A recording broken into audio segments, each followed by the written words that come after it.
شيرين عبد الوهاب وحسام حبيب.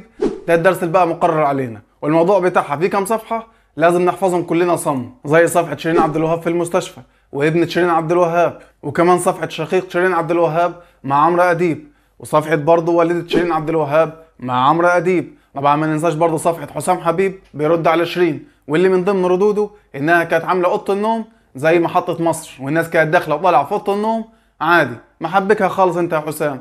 ايه المشكله لو الناس دخلت وطلعت؟ اي حد يخش عليك قول له اتفضل اشرب شاي، مع ان الكتاب اصلا في دروس تانية زي درس الغلا والاسعار اللي ركبت صاروخ وطايره على الفضاء عدل، وزي برضه درس الدور اللي احنا مش لاقيينه، والعلف بتاع الكتاكيت اللي احنا اصلا مش عارفين نجيبه، ودروس تانية كتيرة. لكن الدروس دي كلها مش مهمة، اللي عايز يذاكرها يذاكرها، بس هيذاكرها لنفسه، لان احنا مش هنمتحن غير في درس واحد، درس شيرين عبد الوهاب في المستشفى وحسام حبيب. وفي ناس يا معلم بتدعم شيرين، الله ينور عليهم، وفي ناس تانية بتحاول تعمل من قصة شيرين قضية رأي عام. فعندك مثلا المحامي خالد علي شايف ان علاج شيرين الوحيد ان هي تطلع من المستشفى وتطلع تغني وتشوف حب الناس ليها. طب ما هو شيرين كانت بتتعاطى المخدرات يا حاج خالد، وكانت بتغني وكانت شايفه حب الناس ليها، ومع ذلك كل ده ما منعهاش عن شرب المخدرات. وعندك الصحفي يا معلم محمد علي خير، اكيد كلنا عارفينه، الراجل شايف ان شيرين طالما مش عارفه تختار يبقى كده خلاص حلها الوحيد ان هي تستشير الشعب قبل ما تتنيل تتجوز. الراجل ده يا معلم بيكتب حكم،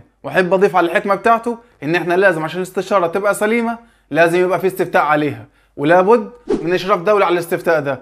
ربما حد يزور الاستفتاء ده ويطلع باطل ونفضل نعيد من تاني واحنا مش فاضيين. اما يا معلم عمرو اديب ولميس الحديد مراته دول ناس من نوع تاني خالص، عايزين يحولوا قصه شيرين لقضيه راي عام زي قضيه امبر وجوني ديب في امريكا. لكن هما يا معلم نسيوا حاجه، ان الشعب المصري اصلا بيكح تراب، والناس اصلا مش فاضيه لا لحسام حبيب ولا لشيرين، والناس اصلا بتدور على اكل عيشها وبتدور على الاسعار اللي هي طلعت السما، والواحد بيدور فيهم على انه هو ازاي يكفي يوم. وفي النهايه يا سيدي الناس اللي بتدور ان هي تدعم شيرين عبد الوهاب يا سيدي ماشي ادعمها، مع ان شيرين دي اصلا راحت للسكه اللي هي فيها دي برجليها وبرضاها، وكمان ما شاء الله عندها فلوس ان هي تعالج نفسها. لكن في ناس تانية برضه موجوده معانا في الدنيا دي وبتكافح ومحتاجه دعم منكم برضه.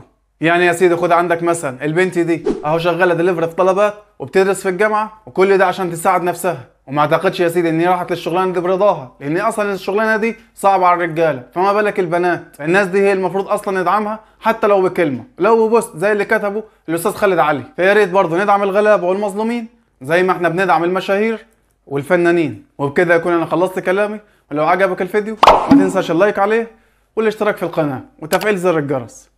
والسلام عليكم ورحمه الله.